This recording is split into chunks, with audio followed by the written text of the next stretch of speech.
us a message on Facebook where we are BBC Rip-Off Britain, or for something a touch more old school, our postal address is Rip-Off Britain, BBC Media City UK, Salford M52LH. Now, talking of old school, a salesman knocking on your door is one of the more traditional ways to make a deal or get a sale. And that's exactly what Chiara and Carmelo experienced when they were busy setting up for afternoon service one day at the Sicilian restaurant. Now, they were convinced that the salesman, who actually just came calling, could help them save money on their business taxes.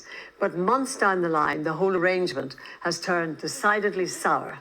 Well, in a moment, I'm going to be speaking to a leading expert on how to make sure whether you're running a business or just managing your home accounts, you know exactly who you should be enlisting to help with your finances. But first, here's Carmelo and Chiara's story. Allora, abbiamo una lasagna di carne, dei ravioli, spinaci e ricotta. Sicilian-born Carmelo Signorelli and Chiara da Costa moved to Altrincham in Greater Manchester in 2019. E una pasta alla carbonara. To follow their dream of opening a restaurant. This restaurant means a lot for me and for my family. It's the dream we've been having since years. And in May 2023, that dream became a reality when their restaurant opened its doors. This sector, in my opinion, is something really hard, but in the same time can give a lot of happiness because the feedback of the people with the smile say, oh, you made my day. Buon appetito! Like any new business, Chiara and Carmelo have had to keep a close eye on what they spend. One of their outgoings is their business rates. That's a tax on commercial properties like pubs, shops and factories, and it's charged based on an estimate of what it would cost to rent the property on the open market. This estimate, called the Rateable Value, is set by the Valuation Office agency and can vary based on the size and location of the property. Carmelo and Chiara pay their business rates to Trafford Council. The bill was around £900 for a month. But back in November 2022, the government announced the introduction of a new business rates relief scheme for retail, hospitality and leisure properties aimed at supporting high streets. It offered eligible businesses a 75% discount on their rates. And after making an application to Trafford Council, the couple's fledgling business qualified.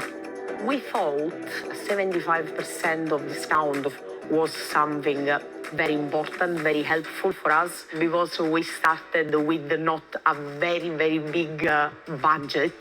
The discount reduced their monthly payment from £900 to £225.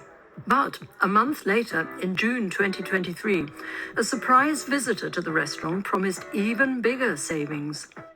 So this gentleman, well-dressed, with a very professional attitude, walking in and just say, can I speak with the manager? The man was from Rateable Value Experts, a company claiming to specialize in reducing business rates. He took some measurements and told the couple that its rateable value was incorrect, and he could help them get a further reduction in their business rates, potentially even reducing it to zero. All they had to do was pay him £840. We thought with the money we were saving, we could spend them in another way in our restaurant to make it better for our customer. The man explained that with any saving made, Rateable Value Experts would take a 30% cut as their fee. Convinced that it was a good deal, the couple signed the contract and paid the first instalment of £420. It was basically a situation of win to win. We got nothing to lose. After some back and forth over the next few months, in January 2024, the couple were told that a caseworker at the Valuation Office had begun work on their case. Then the following April, Rateable Value Experts asked the couple to send a copy of their business rates bill for the next financial year, explaining it was for their records. The couple sent the bill. It showed the existing 75% discount rolled over for the next year. But they were astonished when, just over an hour later, they received an invoice from the company for over £2,900. When I got their email, I was in alarm and I called them immediately. Their answer was just, yeah, you must pay this amount because of your contract. It turned out that a clause in their contract allowed the company to claim a 30% share on a discount, even if it wasn't secured by them. So the £2,900 bill was its cut of a discount already arranged with the council by Carmelo and Chiara. So basically, I've paid the money to this company, Rateable Value Experts, for doing nothing, and after they asked me the 30% of something I've done by myself. Carmelo asked how to get out of the contract. He was told it would cost another £995. And while he was deciding what to do next, another invoice dropped into his inbox, this time for the £995 cancellation fee plus various admin fees, taking the total amount owed to over £4,100. The couple stood firm and refused to pay. After we said we won't pay, he got very angry and called something like 4 or 5 times per day. Soon afterwards, Carmelo and Chiara received a letter from a solicitor informing them that court proceedings were being issued against them over the unpaid debt. They've now hired their own solicitor to fight the case. But the couple rue the day that Rateable Value Experts walked through the door of their restaurant. It was very painful to begin, to be honest, with a lot of stress for us. No one deserves something like this. When we spoke to Rateable Value Experts, it said it's its firm belief that its agreement is fair and that its charges are prominently set out in bold type.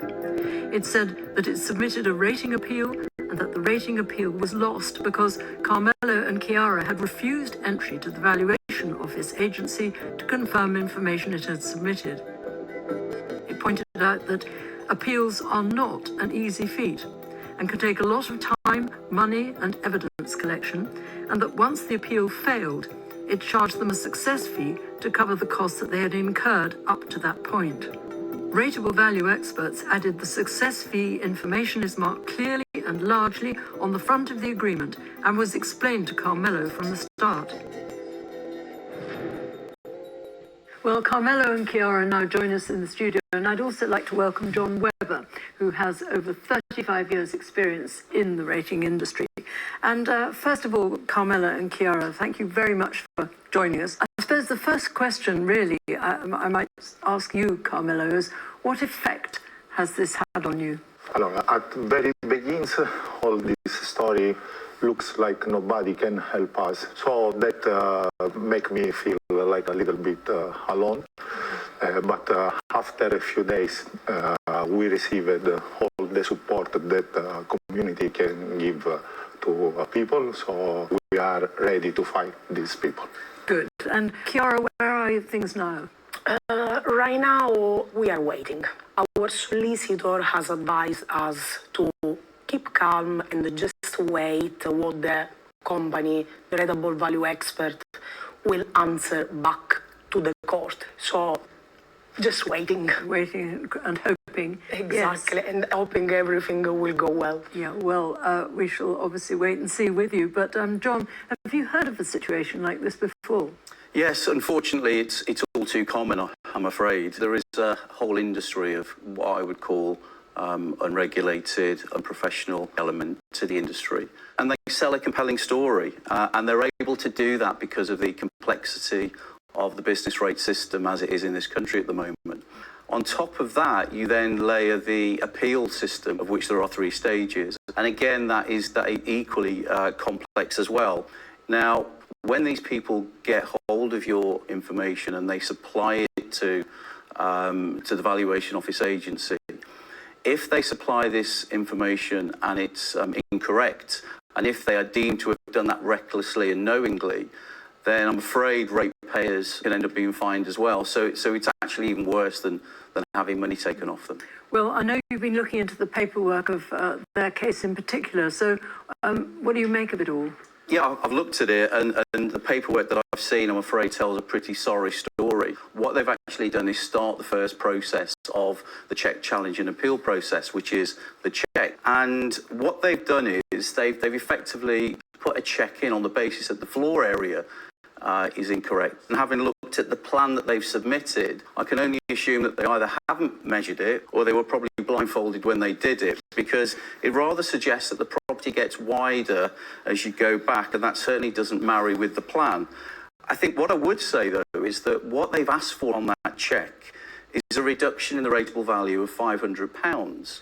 What that translates to is approximately £250 per annum saving.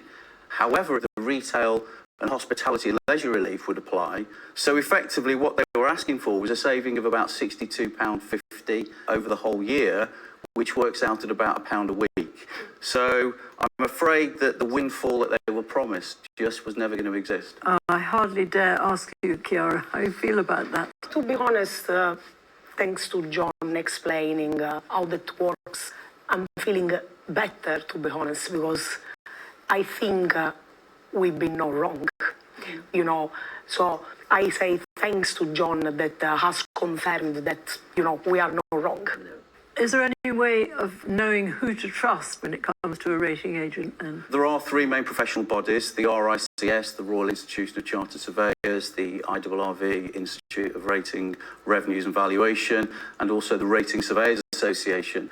And what I would always say to any business, that clearly they need to be dealing with people who are members of those organisations, because once they're members of those organisations, it gives them the reassurance that they can go to those professional bodies if they're not getting the right service. Now, the Valuation Office are fully aware of the problem with this unprofessional element. In the last 12 months, they've actually published their own standards, but there needs to be a great deal more transparency, so people like Carmela and Chiara can actually see who these people are.